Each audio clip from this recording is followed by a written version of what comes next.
जय हिंद मेरे प्यारे साथियों। आज से हम इंडियन आर्मी के लिए एक नई मॉक सीरीज स्टार्ट कर रहे हैं। इस मॉक सीरीज में हम वो सारे क्वेश्चन डिस्कस करेंगे जो आपके एग्जाम के पॉइंट ऑफ व्यू से इंपॉर्टेंट रहने वाले हैं।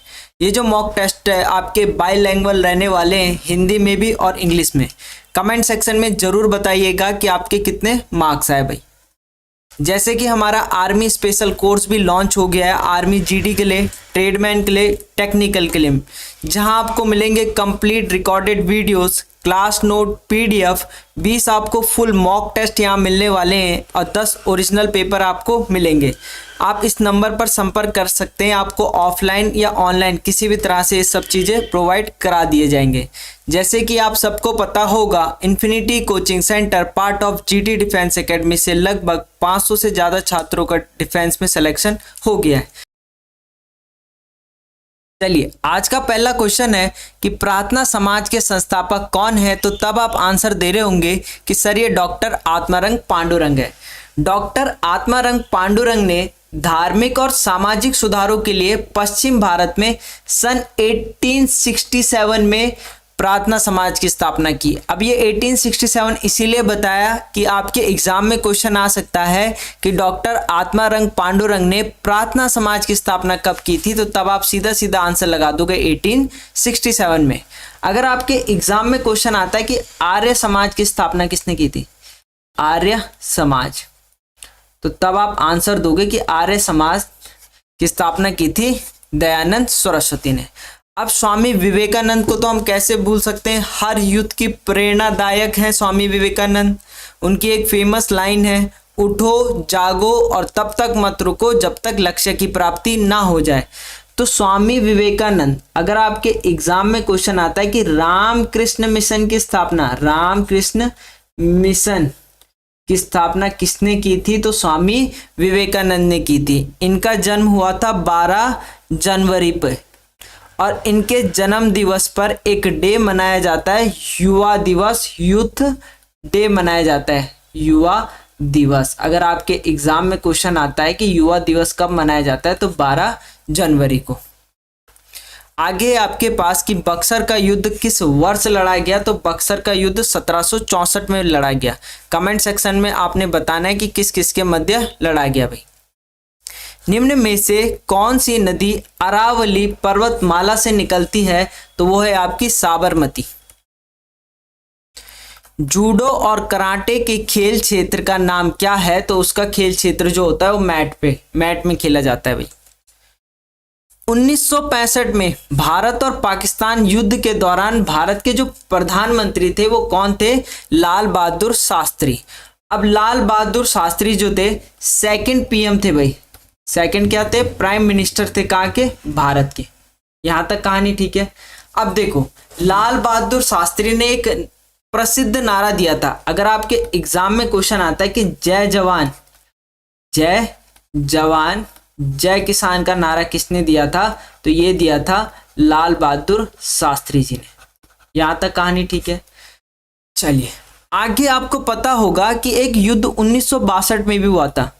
1962 में इंडो चाइना वॉर, भारत और चाइना का इंडो चाइना वॉर भी कहते हैं, इंडो चाइना।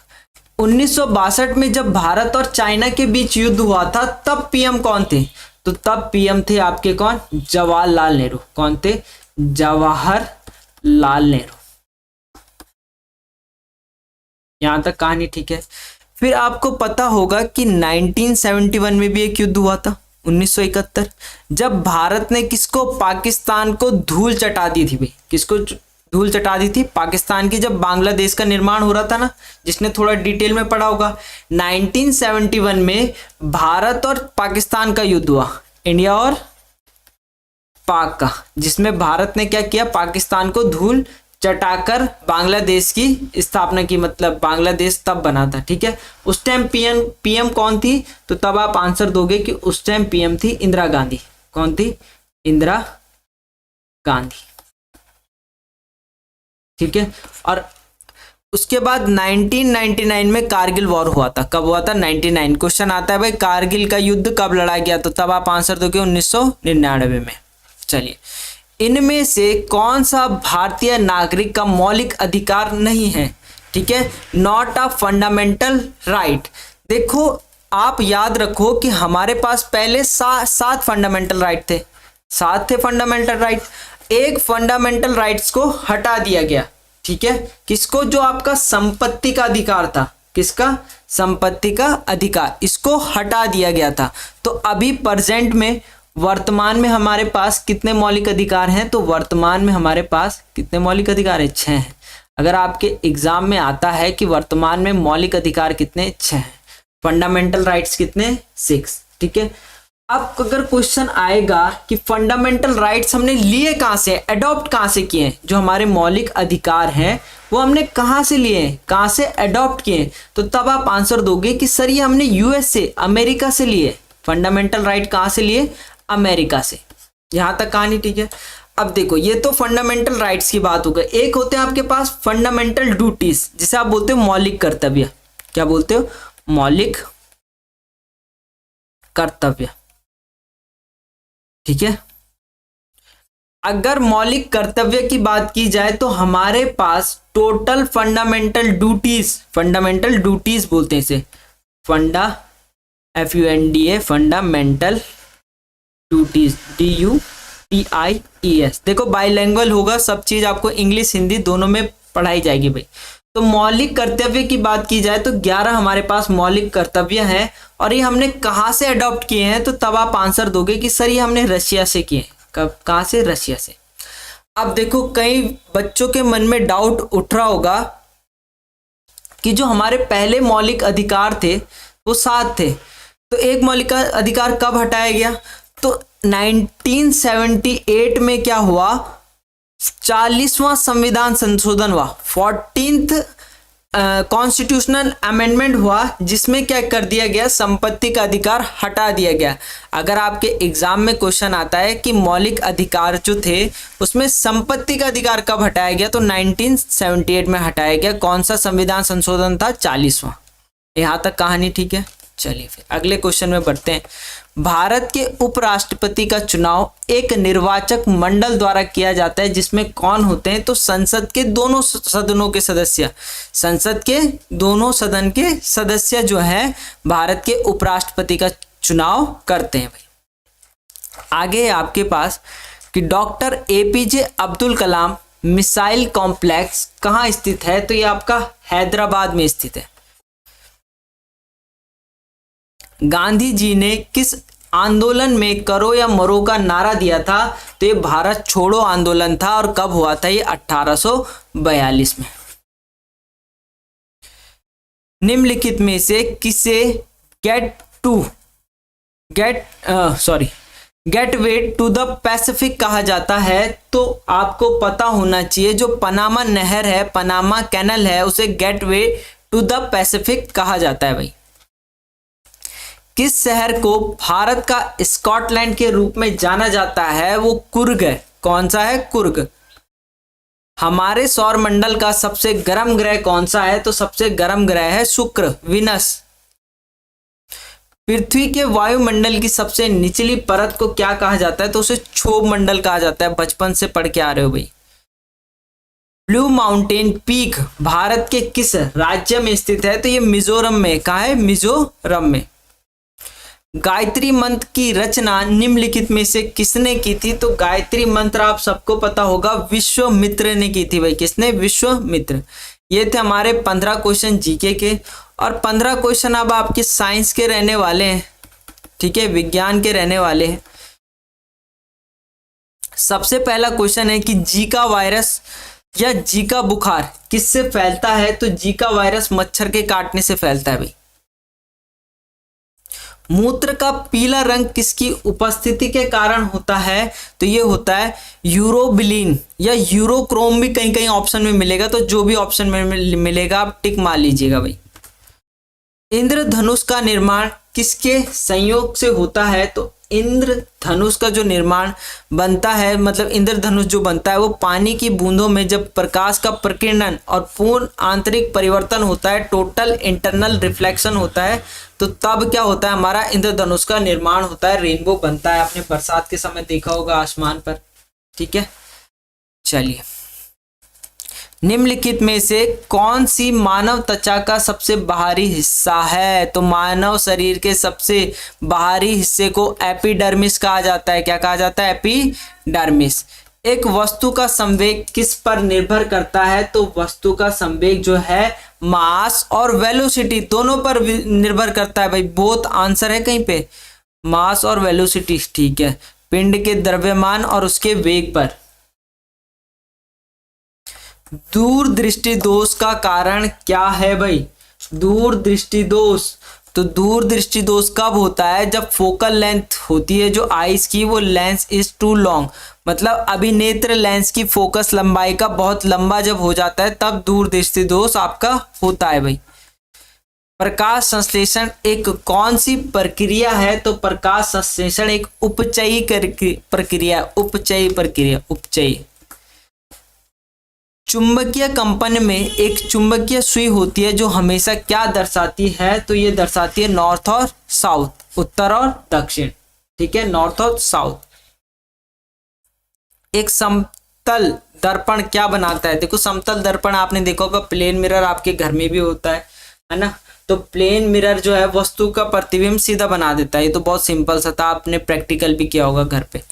ऑप्टिकल फाइबर प्रकाश के निम्नलिखित में किस सिद्धांत पर कार्य करता है? Optical fibre work on which of the following principle of light? तो ये करता है टोटल इंटरनल रिफ्लेक्शन पर। किस पर? टोटल इंटरनल रिफ्लेक्शन पर, पूर्ण आंतरिक परिवर्तन पर, पूर्ण आंतरिक परावर्तन। चलिए अगले क्वेश्चन की तरफ बढ़ते हैं। क्वेश्चन कह रहा है कि बादलों की ऊंचाई, दिशा और वेग को मापने के लिए किस उपकरण का प्रयोग किया जाता है? तो नेफोस्कोप का प्रयोग किया जाता है। अगला वाला क्वेश्चन काफी इंपॉर्टेंट है और एग्जाम में भी पूछा गया है कि यदि निकाय का वेग दोगुना हो जाता है तो इसके संवेग पर क्या फर्क पड़ेगा? तो यदि वेग दोगुना हो जाता है तो उसकी गति भी दोगुनी हो जाएगी भाई। गति या संवेग दोगुना हो जाएगा। ठीक है, संवेग भी क्या हो जाएगा? दोगुना हो जाएगा, क्योंकि आप सबको पता होगा कि गति इक्वल टू क्या होता है? द्रव्यमान गुणा वेग। बोलो हाँ या ना। और वेग गति के क्या होता है? समानुपाती होता है भाई। अगर आपके इस ऐसी एग्जाम में क्वेश्चन आ जाता कि यदि वेग दोगुना हो जाए तो गतिज ऊर्जा पर क्या फर्क पड़ेगा? तो गतिज ऊर्जा क्या हो जाएगी? 4 गुना हो जाएगी भाई। गतिज ऊर्जा, काइनेटिक एनर्जी क्या हो जाएगी? 4 टाइम्स, ये 4 गुना। ठीक है, यही 2 क्वेश्चन आते हैं भाई इसमें। हृदय से रक्त को शरीर के विभिन्न भागों में ले जाने वाली रक्त वाहिकाओं को क्या कहा जाता है? तो इसे क्या कहा जाता है भाई? बताओ कौन ले जाती है? धमनियां, आर्टरीज। मानव शरीर में पाचन तंत्र का सबसे लंबा अंग कौन होता है? स्मॉल इंटेस्टाइन, छोटी आंत।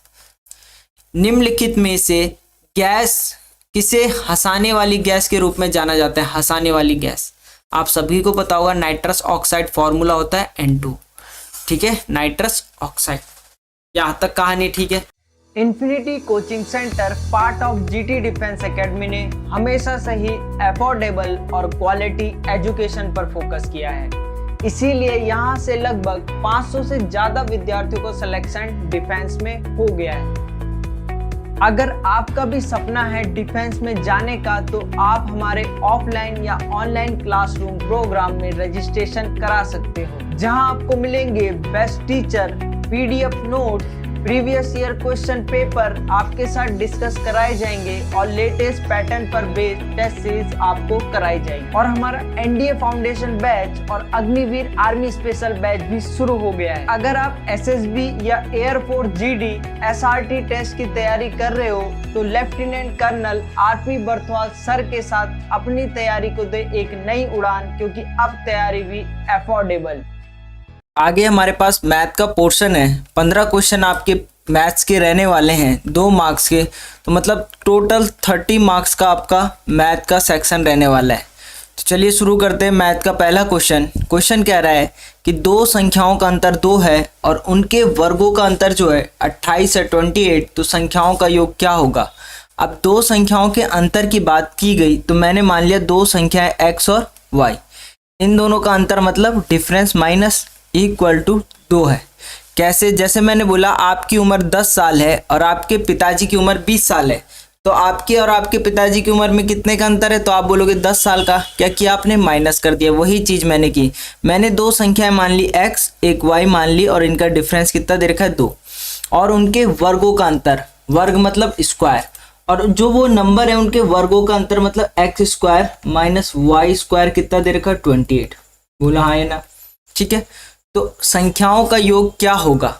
आप सभी ने बचपन से एक फॉर्मूला पढ़ा है, x square minus y square बराबर क्या होता है? एक्स प्लस वाई और एक्स माइनस वाई।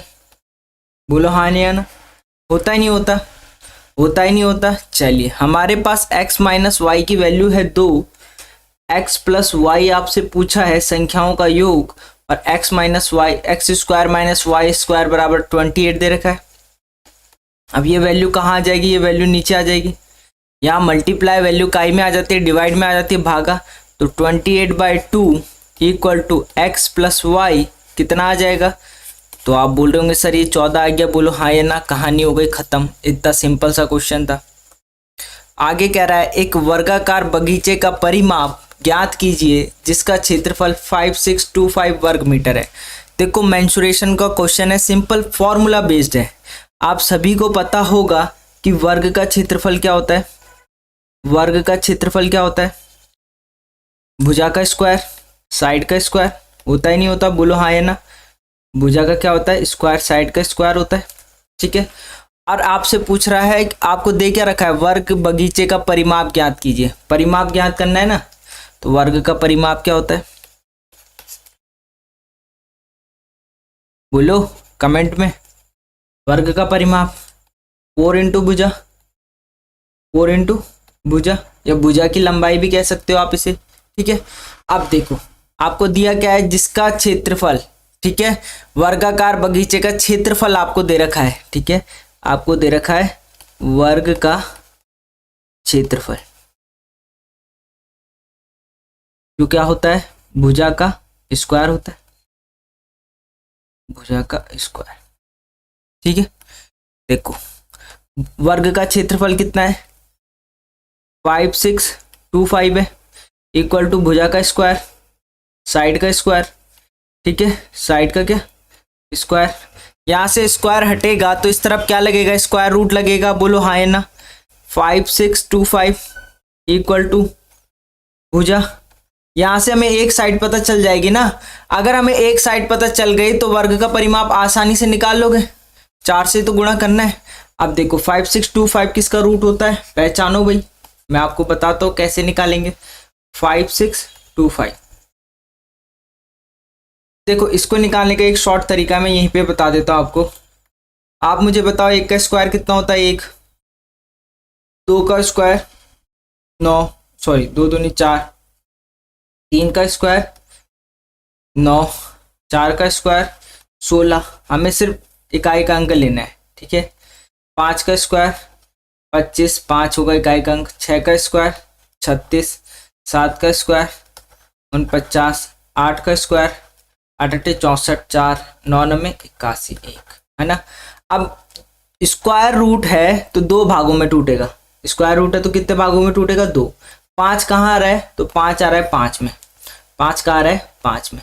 और ये 56 किसके स्क्वायर के पास आता है? 6 6 जा 36 होता है, 7 7 जा 49 होता है। ठीक है, तो 7 7 जा 49, तो ये 7 के स्क्वायर के पास आ रहा होगा। 8 8 64 ज़्यादा हो जाएगा, तो ये 75 का रूट होगा। किसका होगा? 75। तो यहाँ पे आ जाएगा 75। अगर आपके पास एक भुजा कितने आ गई? 75। एक भुजा कितने आ गई? 75। 4 भुजा आपको निकालनी है। तो अगर आपको वर्ग का परिमाप निकालना है ना,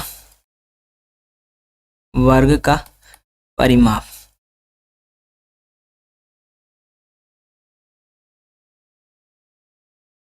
तो आपको 4 गुणा 75 करना पड़ेगा। और 75 का 4 गुना कितना होता है? 70 70 140 150 300।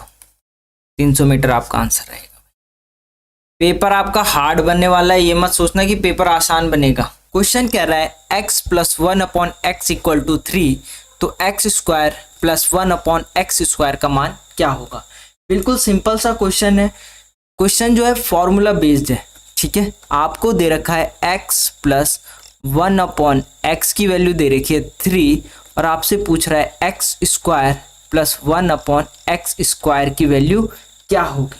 ठीक है, देखो क्या है, इसमें पावर है 1 और इसमें पावर है 2। ठीक है, जब भी हमें एक पावर से दो पावर की तरफ जाना पड़ता है तो हमें बोथ साइड स्क्वायर करना पड़ता है। तो हम इसमें बोथ साइड स्क्वायर कर देंगे तो ये हमारे पास एक फॉर्मूला होता है a प्लस बी का होल स्क्वायर, जो क्या होता है a square plus B square plus 2ab। आप सबने पढ़ा होगा। तो अगर मैं बोथ साइड स्क्वायर कर दूंगा तो ये हमारे पास वैल्यू आ जाएगी x प्लस 1/x का होल स्क्वायर इक्वल टू 3 का स्क्वायर। यहाँ तक कहानी ठीक है। चलो, अब आपको पता है ये a है ये b है, तो a का स्क्वायर मतलब x का स्क्वायर हो जाएगा प्लस 1/x स्क्वायर हो जाएगा यहाँ। ठीक है, प्लस 2 इंटू एक्स कितना है, x ही है, और y कितना है 1/x। होगा नहीं होगा, इक्वल टू 3 3 9। तो यहाँ से x कैंसिल हो गया। तो यहाँ से आप बोल रहे होंगे कि x square plus 1/x square, अब ये 2 कहाँ चले जाएगा, ये 2 यहाँ चले जाएगा, तो इक्वल टू 9 - 2। तो x square plus 1/x square की जो वैल्यू मेरे पास आएगी वो 7 आएगी। बोलो हाँ या ना। ऑप्शन सी आपका राइट आंसर रहेगा। तो इतना सरल क्वेश्चन था। अगला क्वेश्चन आपसे कह रहा है कि दो संख्याओं का अनुपात 3:2 है और उनके वर्गों का जो योग है वो 468 है, 468 है। तो बड़ी संख्या बताओ। आपसे सिंपल कह रहा है दो संख्याओं का अनुपात 3:2 है। ठीक है, तो मैंने मान लिया माना संख्या क्या है, x है। माना संख्या क्या है, x। तुम्हारी x नहीं है, सिर्फ x। तो संख्या हो जाएगी 3x और 2x। बोलो हाँ या ना। और उनके वर्गों का योग, वर्ग मतलब स्क्वायर, इनके वर्गों का वर्ग मतलब स्क्वायर, और इनके वर्गों का जो योग है वो कितना है, 468 है। यहाँ तक कहानी ठीक है। जैसे जैसे क्वेश्चन बोलते जा रहा है मैं वैसे वैसे वैल्यू पुट अप करते जा रहा हूँ। तो 3 का स्क्वायर कितना हो जाएगा, 3 3 9, 9x स्क्वायर प्लस 2 2 दूनी 4, 4x स्क्वायर हो जाएगा इक्वल टू 468। यहाँ तक कहानी समझ में आ गई। प्लस कर रहे होंगे 9 और 4 13, 13x स्क्वायर बराबर कितना, 468। तो x स्क्वायर बराबर कितना, 468/13।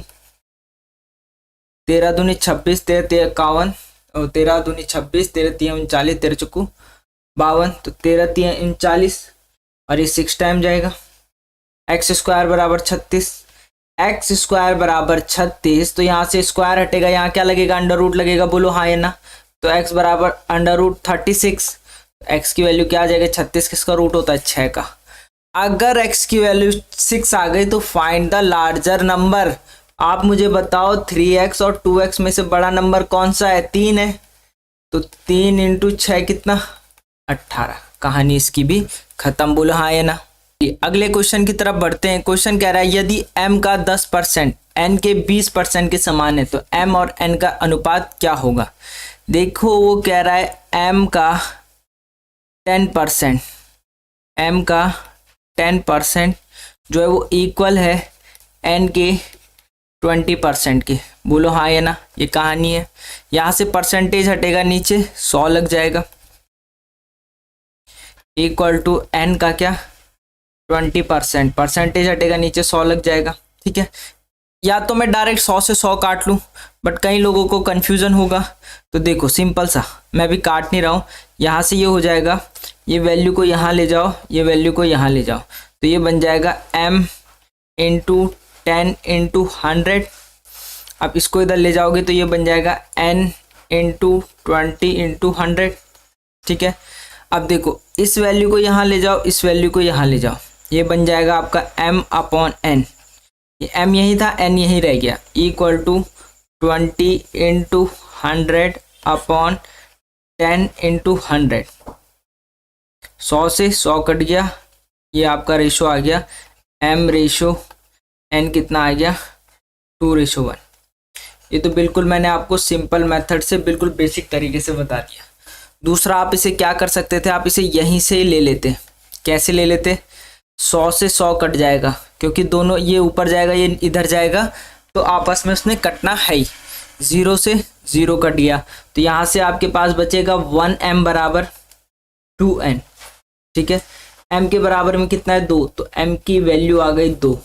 n के बराबर में कितना है 1, तो n की वैल्यू आ गई 1। तो वही आ गया ना आपके पास 2:1, 2:1 ऑप्शन है। यहां से आप इसे एक तरीके से और कर सकते थे, आप m को नीचे भेज देते या n को इधर भेज देते, m तो वहीं रहेगा, एक नीचे चले जाएगा, एक कहाँ चले गया, यहाँ नीचे चले गया। ठीक है, n को नीचे भेज दो तो n यहाँ आ जाएगा, 2 ऊपर ही रहेगा, तो 2:1 आएगा वही। ठीक है, चलिए क्वेश्चन की तरफ बढ़ते हैं। क्वेश्चन कह रहा है कि एक छात्र ने 20% अंक प्राप्त किए और 72 अंकों से फेल हो गया। यदि वह 40% अंक प्राप्त करता है तो उसे उत्तीर्ण अंकों से 8 अंक अधिक मिलते हैं। उत्तीर्ण अंक ज्ञात कीजिए। बिल्कुल सिंपल सा क्वेश्चन है। एक विद्यार्थी है, उसे 20% मार्क्स मिले। कितने मिले? 20% मार्क्स, बट वो 72 अंकों से फेल हो गया। कितनों से फेल हो गया? 72। अगर उसे 72 अंक और मिल जाते तो वो पास हो जाता। बोलो हाँ या ना? ये क्या हो जाते? पासिंग मार्क्स उसके हो जाते। ठीक है, उसी व्यक्ति को जब 40% अंक मिलते हैं तो उसे जो है उत्तीर्ण अंकों से 8 अंक अधिक मिलते हैं। मतलब 40 में तो पास हो गया, बट 8 अंक उसके एक्स्ट्रा है, तो उसे क्या कर देंगे? माइनस कर देंगे। ये भी क्या हो जाएगा आपके पास? पासिंग मार्क्स हो जाएगा भाई। क्या हो जाएगा? Passing marks. आप एक चीज समझो, आपको 30% अंक मिले। कितने मिले? 30% अंक। तो आप 20 अंकों से जो है फेल हो गए, तो अगर आपको ये 20 अंक मिल जाएंगे तो ये आप पास हो जाओगे। तो इसी तरह से ये पासिंग मार्क्स का कॉन्सेप्ट चलता है भाई। अब देखो, इसको इधर ले जाओ, उसको उधर ले जाओ, नंबर्स को एक तरफ ले जाओ तो प्लस का 8 हो जाएगा, इस तरफ आके साइन चेंज हो जाएंगे, प्लस 72 हो जाएगा और इक्वल टू 40% माइनस कितना? 20%। याद देख रहे होंगे, 72 और 8 होता है आपके पास 80, इक्वल टू 40 में से 20 गया 20%। यहाँ से आप 1% निकाल रहे होंगे तो ये हो जाएगा 80/20। मतलब 1% जो है 4 मार्क्स को डिनोट कर रहा है। 1% जो है 4 मार्क्स को डिनोट कर रहा है। तो पेपर कितने का रहा होगा? टोटल 100% का। तो अगर 2 0 यहाँ बढ़ाए तो 2 0 यहाँ भी बढ़ा सकते हो। ठीक है, ये रूल है। तो टोटल जो है मैक्सिमम मार्क्स जो थे वो कितने थे? 400 थे। मतलब टोटल 400 में से पेपर हुआ और पास वाले को कितने मिले? इतने या इतने। दोनों क्या है? पासिंग मार्क्स है। आप कहीं से भी निकाल सकते हो। चलिए मैं यहां से निकालता हूं। टोटल 400 में से 20% परसेंटेज हटेगा, नीचे 100 लगेगा, प्लस 72।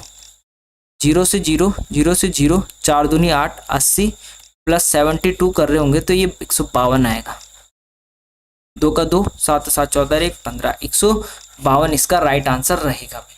इस तरह से क्वेश्चन चलता है। बिल्कुल बेसिक आसान सा क्वेश्चन था भाई। अगला क्वेश्चन है आपके पास, 200 मीटर लंबी एक ट्रेन 400 मीटर लंबे प्लेटफॉर्म को 14 सेकंड में पार करती है, तो ट्रेन की गति ज्ञात कीजिए। सबसे पहले जो चीज़ दी रहेगी, जो डाटा दिया रहेगा उसको लिखोगे। ट्रेन की लंबाई दे रखी है आपको, तो ट्रेन कितनी लंबी है? ट्रेन की लंबाई वो आपके पास दे रखी है 225। और आपके पास क्या दे रखा है? प्लेटफॉर्म प्लेटफॉर्म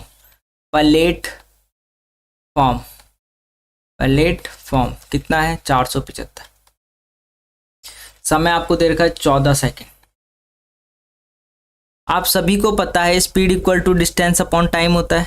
चाल बराबर दूरी बटे समय, चाल बराबर दूरी बटे समय, speed equal to distance upon time. Distance क्या होती है? तो डिस्टेंस होती है आपकी ट्रेन की लंबाई प्लस प्लेटफॉर्म की लंबाई। ये आपकी डिस्टेंस बन जाती है पूरी जितनी होती है। ठीक है, तो ट्रेन की लंबाई है 225 प्लस प्लेटफॉर्म की लंबाई है 475। तो आप इसे ऐड कर दोगे, 200 और 400 600 और 75 और 25 और 75 100, तो 400 और 100, 4 2 6 और 6 700 हो गया। 700 मीटर आपके पास दूरी आ गई, डिस्टेंस आ गई आपके पास 700 मीटर। आपको समय दे रखा था कितना? समय कहाँ गया? 14 सेकेंड। ये मीटर है, ये सेकंड है। अब आप मुझे बताओ आपको किस में स्पीड निकालनी है? तो स्पीड आपको किलोमीटर पर आवर में निकालनी है। ठीक है, किसमें निकालनी है, किलोमीटर पर आवर। देखो एक चीज सिंपल समझो, कभी भी मीटर पर सेकंड को किलोमीटर पर आवर में चेंज करना है। किसमें, किलोमीटर पर आवर। तो किलोमीटर बड़ा होता है तो बड़ा वाला ऊपर 18/5 से क्या कर देते हैं, मल्टीप्लाई। और जब भी बड़ी यूनिट को, किलोमीटर पर आवर को मीटर पर सेकंड में चेंज करना है, छोटी यूनिट में चेंज करना है, तो छोटा वाला ऊपर बड़ा वाला नीचे। अब आपको किस में चेंज करना है, किलोमीटर पर आवर में चेंज करना है ना, तो बड़ा वाला ऊपर छोटा वाला नीचे। काट दो भाई, 5 एकम 5, 2 बच गया, 5 चक्कू 20, 0, 14 एकम 14, 10, 180 किलोमीटर पर आवर। कहानी खत्म। अगले क्वेश्चन की तरफ बढ़ते हैं। क्वेश्चन कह रहा है कि 1000 रुपए की राशि किस दर से साधारण ब्याज पर 2 वर्ष में 1200 हो जाएगी। आप मुझे बताओ कि आप बैंक में गए, आपने 1000 रुपये जमा कराए। कितने रुपए, 1000 रुपये। तो उसे क्या कहा जाता है, मूलधन। जो भी बैंक में आप राशि जमा कराते हो उसे कहा जाता है प्रिंसिपल, मूलधन। और कितने साल के लिए जमा कराए, तो आपने बोला 2 साल के लिए जमा कराए सर हमने। ठीक है, बैंक ने आपको एक अमाउंट वापस कर दी जिसे आप मिश्र धन कहते हो, अमाउंट कहते हो। ठीक है, बैंक ने आपको कितना रुपए दे दिया, 1200 रुपये। कहानी ठीक है। अब आप मुझे बताओ, आपने बैंक में 1000 रुपये जमा किए, बैंक वाले ने आपको 1200 रुपये दिए, तो फ्री फंड के तो बैंक वालों ने दिए नहीं। जो आपने पैसा जमा कराया था मूलधन 1000 रुपये, इस पर बैंक ने आपको 200 रुपये का ब्याज दिया। कितने साल में, 2 साल में। ठीक है, आपने जमा कराया 1000, बैंक वाले ने 1200 रुपये दिए, तो 200 रुपये एक्स्ट्रा दिए। इसे क्या कहा जाता है, ब्याज। क्या कहा जाता है, ब्याज, या इंटरेस्ट आप इंग्लिश में बोलते हो। ठीक है, अब देखो एक फॉर्मूला होता है आपके पास, सिंपल इंटरेस्ट बराबर प्रिंसिपल गुणा रेट गुणा समय, P into R into T upon 100। आपको पता है कि सिंपल इंटरेस्ट कितना दिया, बैंक ने आपको 200 रुपये इंटरेस्ट दिया। आपने बैंक में 1000 रुपये जमा कराए, प्रिंसिपल। रेट आपको निकालना था, ठीक है, और समय आपको दे रखा था 2 साल। यहाँ तक कहानी समझ आ गई। ठीक है, अब देखो ये सारी वैल्यू यहाँ आ जाएगी, ये पूरी वैल्यू यहाँ आ जाएगी, तो आर बराबर आपके पास बचेगा, आर बराबर आपके पास बचेगा 200 इंटू 100 अपॉन 1000 इंटू 2। तो यहाँ से 1 2 3 1 2 3 आपके पास क्या बच गया, 2 से 2 भी काट दो, आपके पास रेट बच गए कितने, 10%। यही तो पूछ रहा था।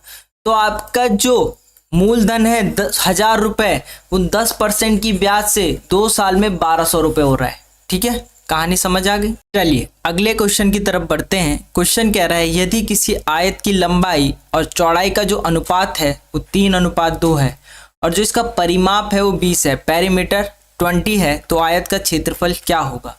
तो सबसे पहले आपको फॉर्मूला पता होना चाहिए, आयत का जो क्षेत्रफल होता है वो क्या होता है। तो आयत का क्षेत्रफल, आयत का क्षेत्रफल होता है आपके पास लंबाई गुणा चौड़ाई। ठीक है, और यहां से आप परिमाप भी लिख लो, आयत का परिमाप।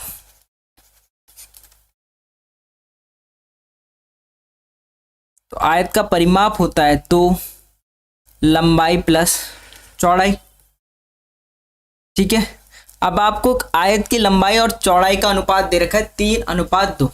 ठीक है, तो मैंने मान लिया, माना आयत की लंबाई 3x है, आयत की लंबाई कितनी है, 3x, और जो चौड़ाई है वो 2x है, चौड़ाई कितनी है, 2x है।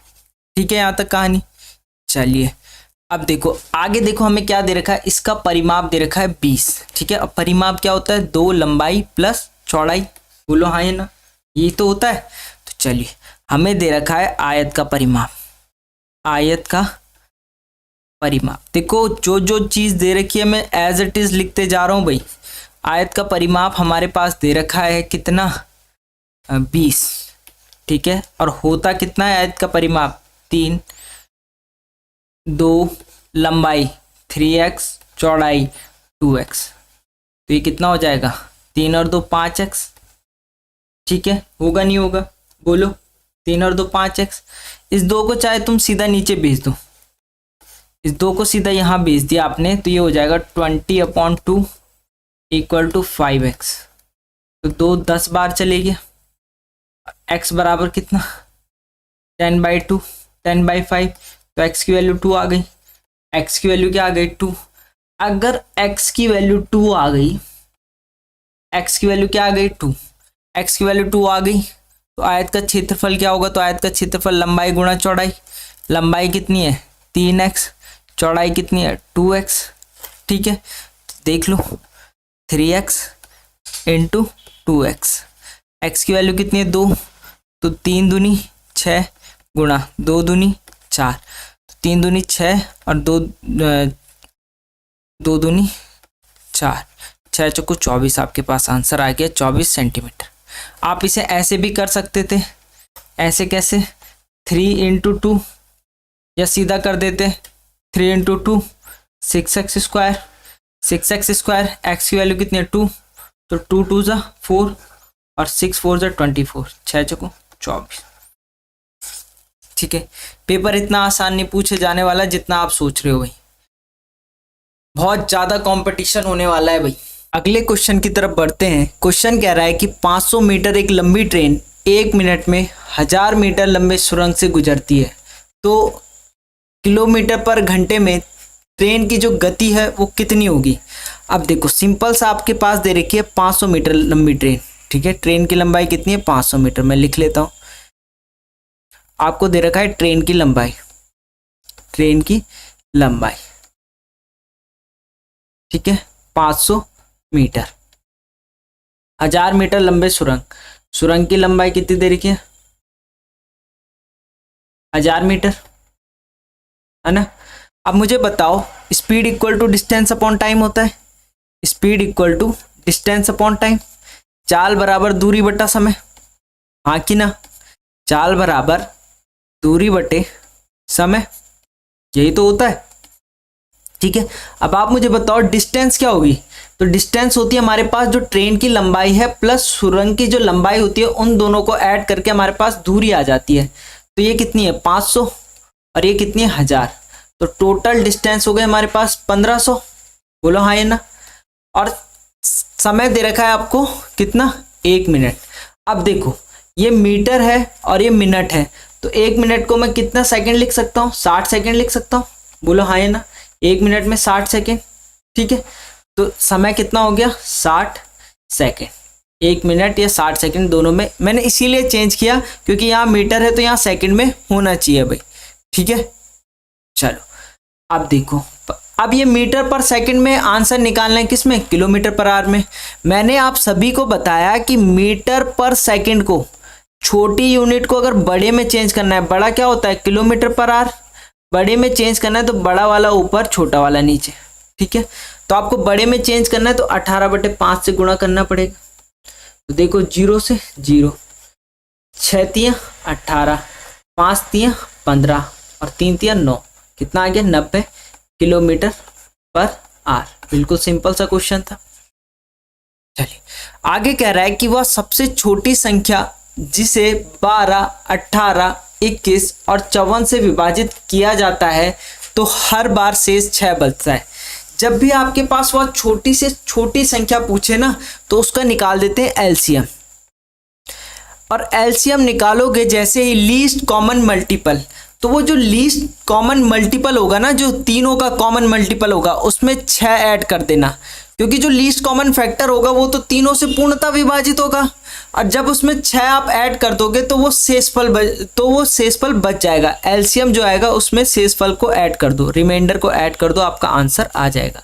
तो देखो कैसे करोगे, 12, 18, 21 और 54 का आपको लेना है एलसीएम।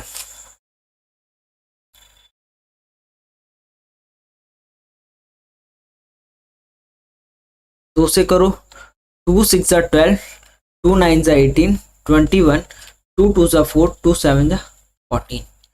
2 से करो, 2 3 6, 9 as it is, 21 as it is और 27 एज इट इज। 3 से करो, 3 एकम 3, 3 तिया 9, 3 सत्ते 21, 3 9 27।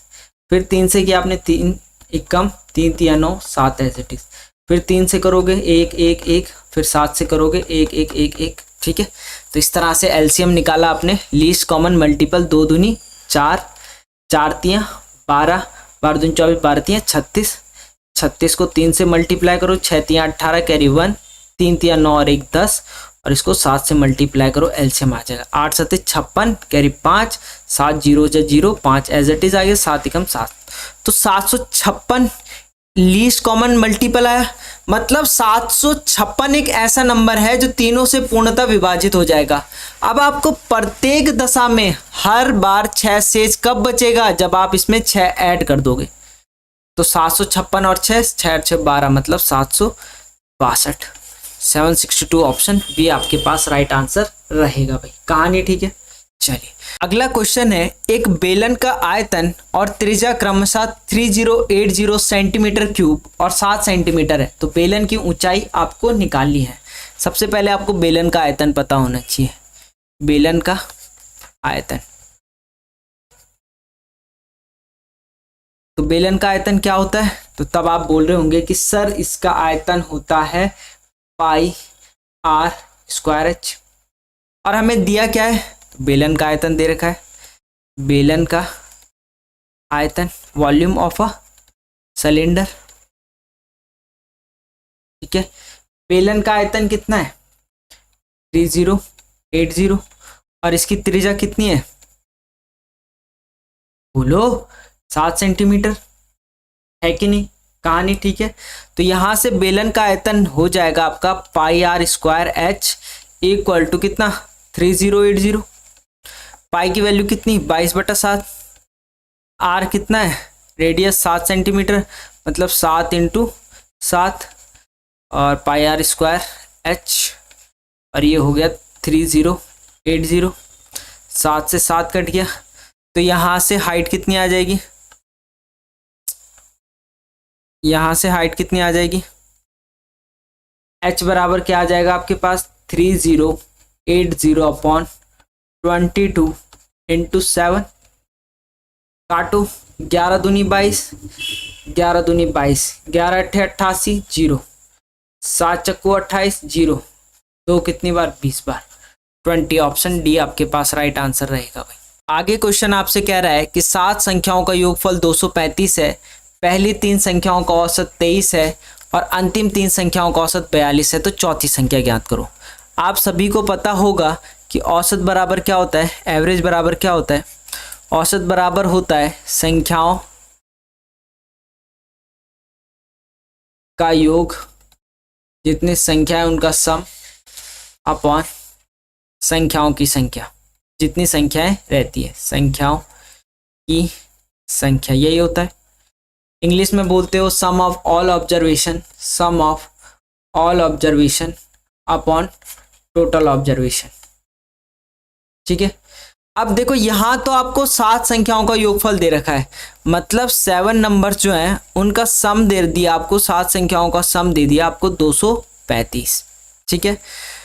अब देखो आगे आपसे कहा जो पहली 3 संख्या है उनका औसत 23 है, औसत क्या है 23 है, ठीक है, और संख्या कितनी है 3, तो इनका सम निकाल दोगे तो 3 संख्याओं का जो सम आ जाएगा आपका वो आ जाएगा 3 दूनी 6 और 3 तिया 9 और 3 दूनी 6 69, ये 3 का सम आ गया, ये 7 का सम आपको दे रखा था, और अंतिम 3 संख्याओं का औसत 42 है, तो अंतिम 3 का जो सम आ जाएगा 3 × 42 आ जाएगा फॉर्मूले से, 3 दूनी 6 और 4 तिया 12 126।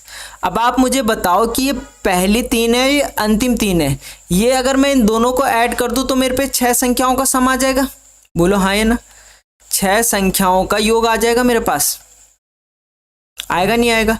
अगर मैं 7 संख्याओं के योग में से 6 संख्याओं का योग माइनस करूंगा तो मेरे पे चौथी संख्या आ जाएगी, तो 7 संख्याओं का योग था 235 और 6 संख्याओं का योग निकाला आपने कितना, और 9 और 6 15 कैरी 1, 6 और 2 8 और 1 9 और 1 एज इट इज, माइनस कर दो, ये क्या है 7 नंबर का सम है, 7 संख्याओं का योग है, और ये क्या है 6 संख्याओं का सम, 6 नंबर्स का सम है, माइनस कर दो चौथी संख्या आ जाएगी भाई, 5 में से 5 गया 0 और 13 में से 9 गया 9 और 4 13, 40 आ रहा है आंसर,